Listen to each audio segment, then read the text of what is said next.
So on this video I'll be narrating. I actually normally don't do this. The thing is, like, it's just I can't really explain what I'm thinking on these hunts a lot. I mean, it's a mixture of equations and variables, as I put it. I mean, a lot of behavioral reading.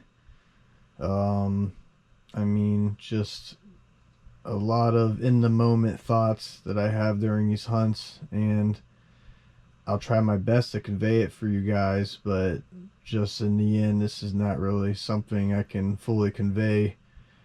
And, I mean, I can visually bring you down there and you can hear the sounds and everything, but what's going through my head before I hunt these fish, or when I deal with these predators and every other aspect of this hunt and many hunts like it, it's hard to put into words, but I'll try my best. So anyways, this is a pretty routine dive. This is a World War II warship that's about like 670 feet long or so, blown in half, two pieces. The half I'm on now, the tower comes up to about 160 feet, so I get the most out of my dive the higher I stay up, especially around the machine gun tower there. And then the deck, a lot of the deck's at 190 feet to 220 feet. It's a little slanted, so a lot of the fish will sit deeper there, but I try to minimize my time there in order to not build up as much nitrogen and to maximize my dive time. So you'll see I kind of plan around this a lot, and you'll also notice that I plan around a lot of the structures in certain ways, dealing with predators, dealing with tanglement, dealing with a lot of different aspects that you got to make the right choice about, whether it's a fish, what his next move's going to be when I shoot, or just the angle of the shot even, and what's going to happen. So there's a lot of aspects you'll notice on dives like this, but let's get started. So this dive was in 2020. I was about 25 years old. I was basically during grouper season in May, and I was trying to get as many grouper as possible because that's the highest paying fish, and whatever else I can get that's worth a decent amount of money, but I plan it accordingly. So as I drop down, I usually start seeing the predators and the pelagic fish first. The sharks usually like to get as close as possible on the way down to see how you react, and this is very crucial in how the rest of your dive plays out. So I see Jack Crevalles, and I usually know the bears and the sharks are going to be there. Bears being the big predatory fish.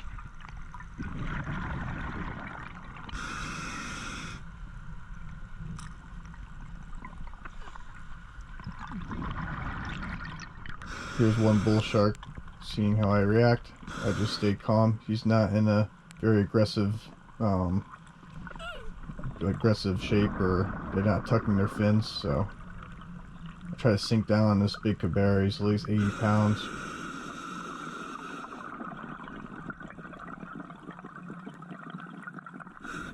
But of course, something spooks them. Typical big caberas. They're really hard to hunt.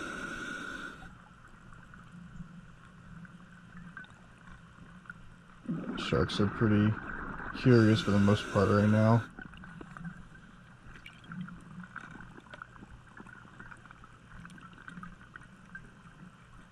It's a black grouper right here.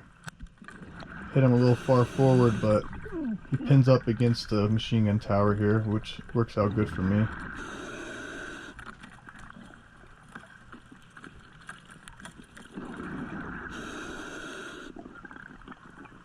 Put my tank on one side and I pin him against the wall here so I can pull my knife out and take care of him pretty quick.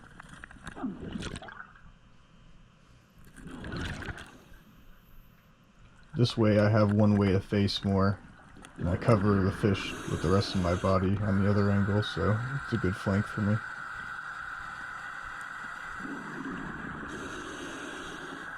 Gotta cut all this stuff off, but that's usually expected with this wreck.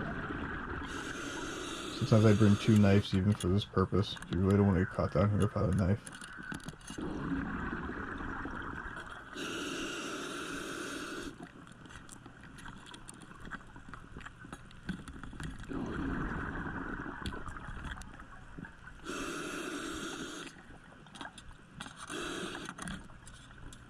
Thing is, right here, something on my BC breaks, so things get a little hectic.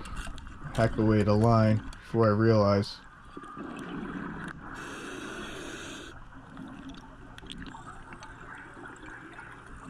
The sharks are still pretty calm. I took care of the fish pretty quickly. Didn't make a big scene that was very visible, so it worked in my favor.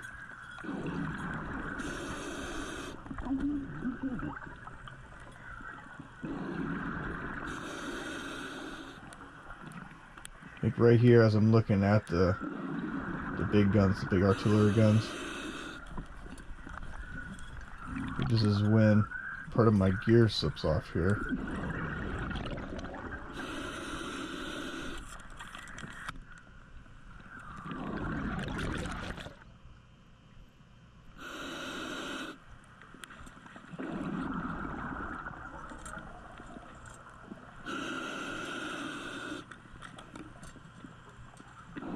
Right here, usually it's clipped on and something happens. Somehow my clip failed, and you can see right here as I'm sitting, my reel to not work in order to have it anchored set up. My fish and my stringer go down without me knowing it. So it's an expensive fish and what I hold my fish with, so I have to fix that pretty quickly or I can ruin my dive. And also just waste a really, quality expensive fish. Now you can tell I'm noticing it. It's going right in a hole where I can't even fit in that. I mean, it's gonna be really bad if I can't grab this in time. So I reach out my gun right here, right by that Cuban hog. I take my last chance.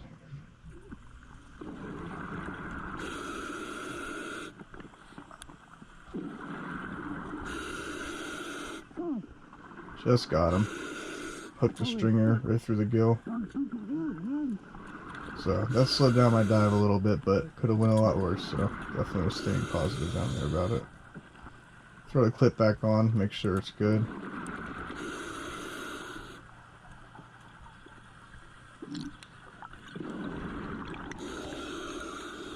Yeah, I don't want anything to fall into that hole. It's a bomb hole.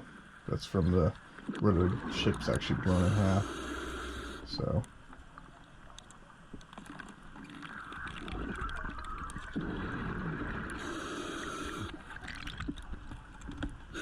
quickly reload up here. Get my stuff back in order.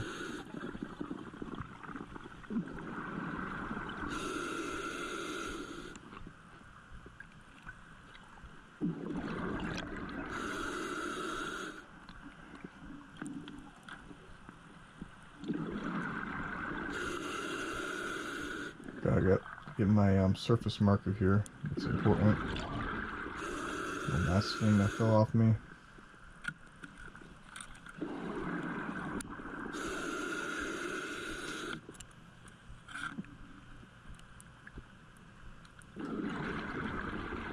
I use this corner here to cover my silhouette a little bit when I dive this wreck. Gotta watch out for these big Jewfish, Goliath groupers. Gotta be careful when I shoot in front of them, so I plan according to them too, whatever way they're heading.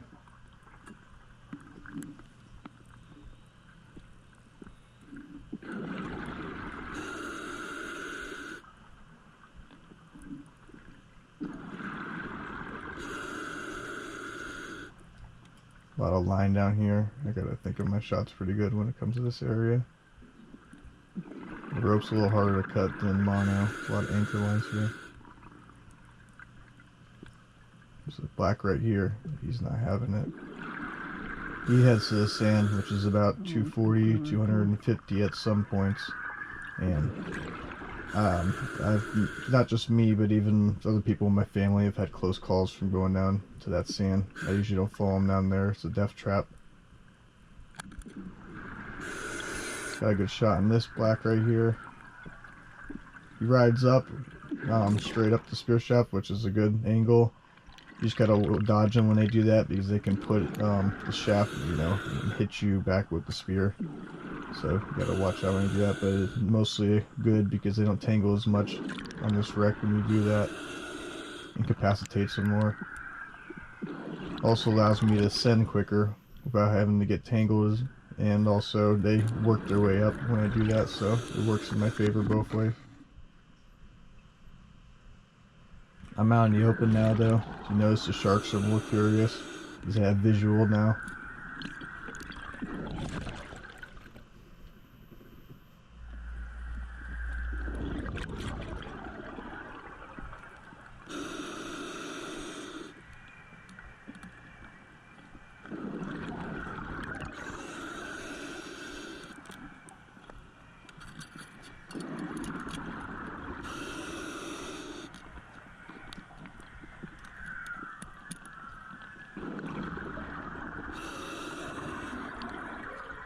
I rise back up while I reload, so that way I gain more dive time. I have less depth to deal with.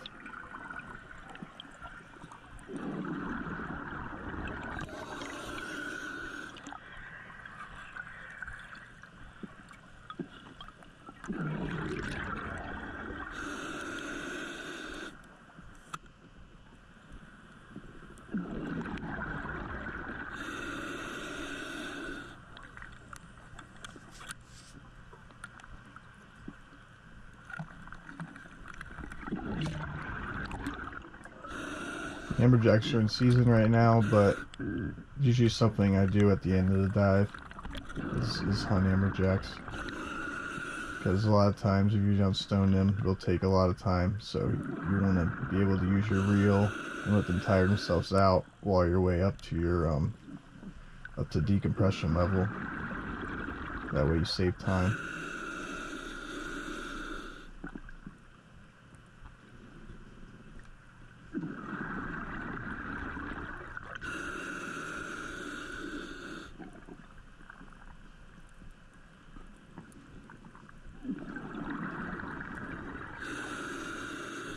Now that I'm reloaded, I'm heading back down to the grouper depth here, where they tend to hang out a little more.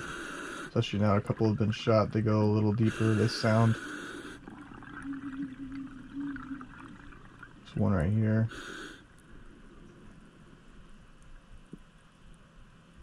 Looks like he slipped away somewhere.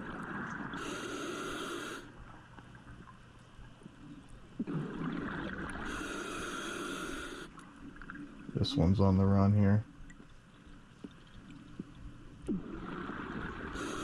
Sometimes they hide in the barrel of these guns too. The sandbar's ready, but he just got the flank right here out of the way, so now he's heading the other direction. I shoot this grouper. Another upward shot, so he's swimming up the spear, which again allows me to rise up and ascend. Try to get the grouper in quick. Even though the shark was going the other way, I had the flank. He can turn around pretty quickly still though, but it gives me enough time to get the fish closer, where the shark is a little bit more deterred. Compared to it hanging by itself, he's more likely to attack them.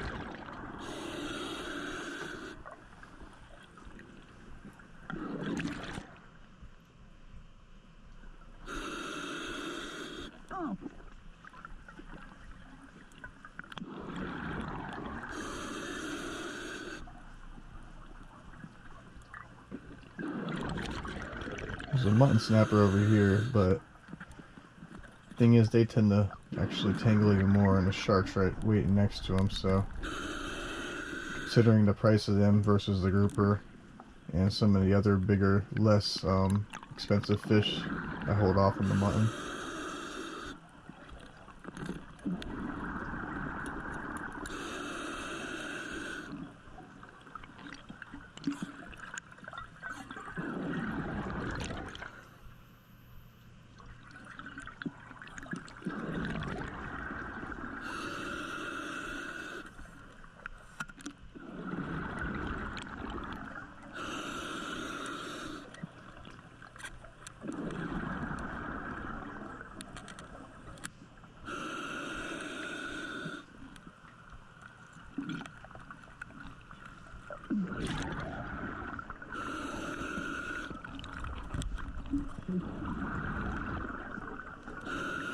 You can notice this sandbar is getting closer and closer. Once I kind of understand what's going on, it's different.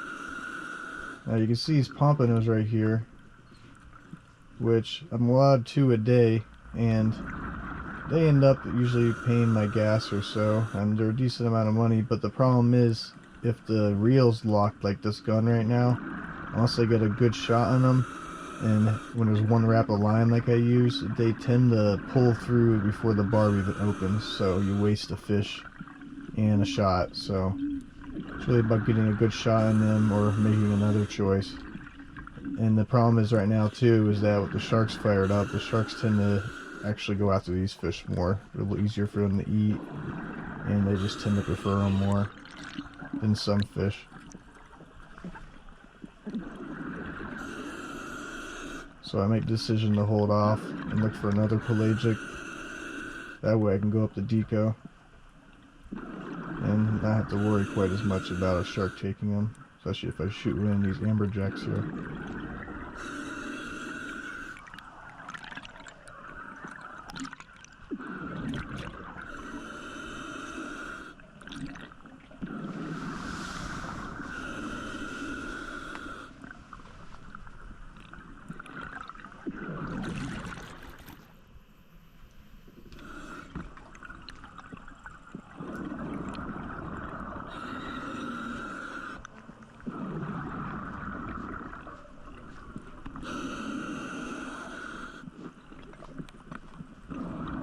You'll see right here, I have the reel locked, but I unlock it so I can shoot this fish and also go up the deco.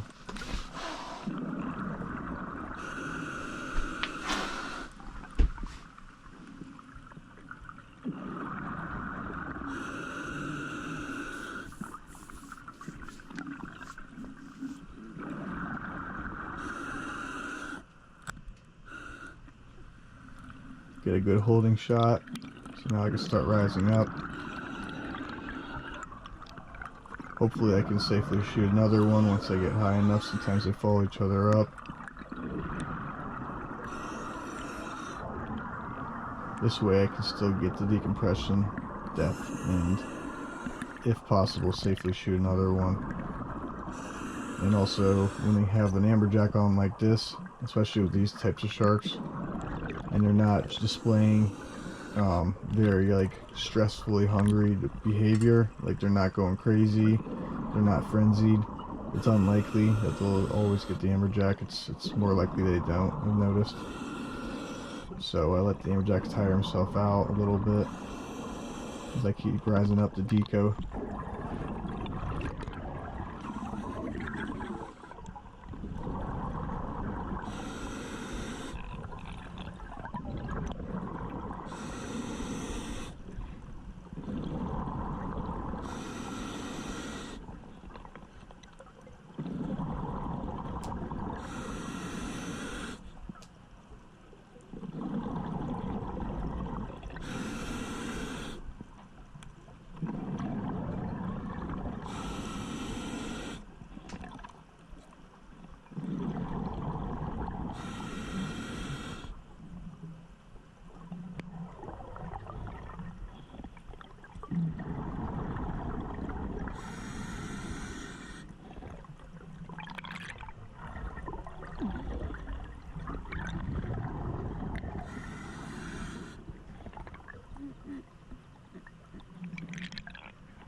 Now I'm nearing deco depth.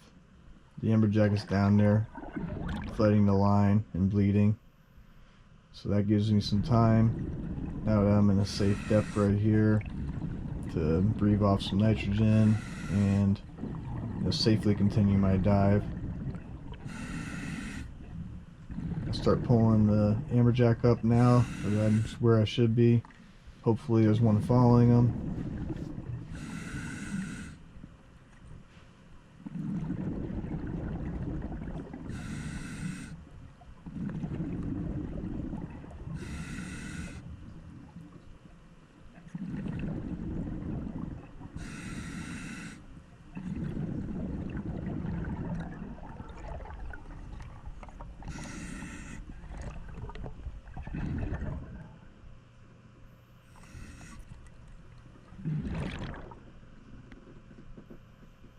get ready to send this marker buoy up. So even though there's not much tide on this day, I always want to know if my boat's near me, of course, so I put a good marker up on them. It's not fun getting left out there.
Now that the marker buoy's up, start pulling the amberjack in, see if I lured any other fish behind them.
There's a big amberjack behind them, but I try not to leave deco because basically it'll ruin the rest of the deco that I've already done. That's a very common way to get bent, is rush down from deco and shoot something out of deco. It seems like it wouldn't do much, but it does. So you definitely want to get them close to deco level before you shoot them and go back to deco. At least that's what I try to do. But this one is veering off.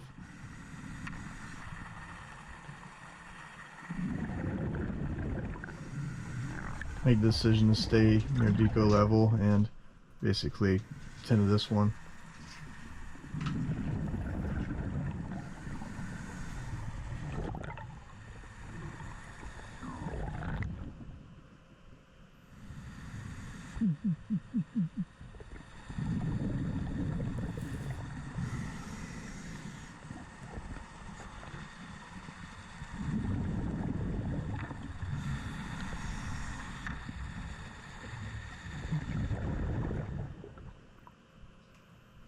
Once you get a good ways up with them, especially on like deco level, they actually in a form get bent.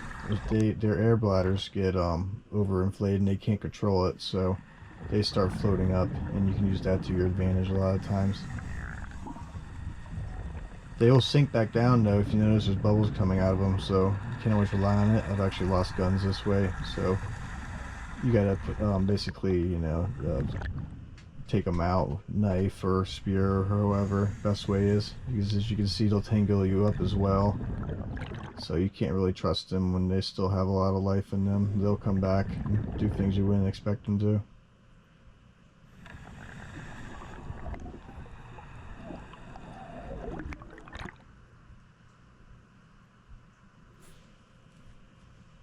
I use this other gun right here.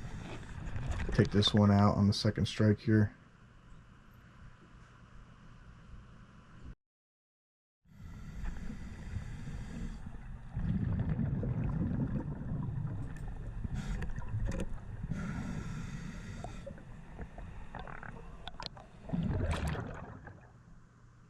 once that's finished, I just let the fish float up and be an extra surface marker. It's good because they kind of reflect the light off them, and it helps for the boat to stay on me as well as the normal marker I use.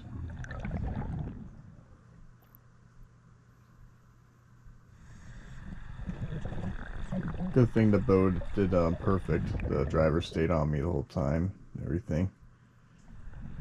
I can safely unravel and continue my deco.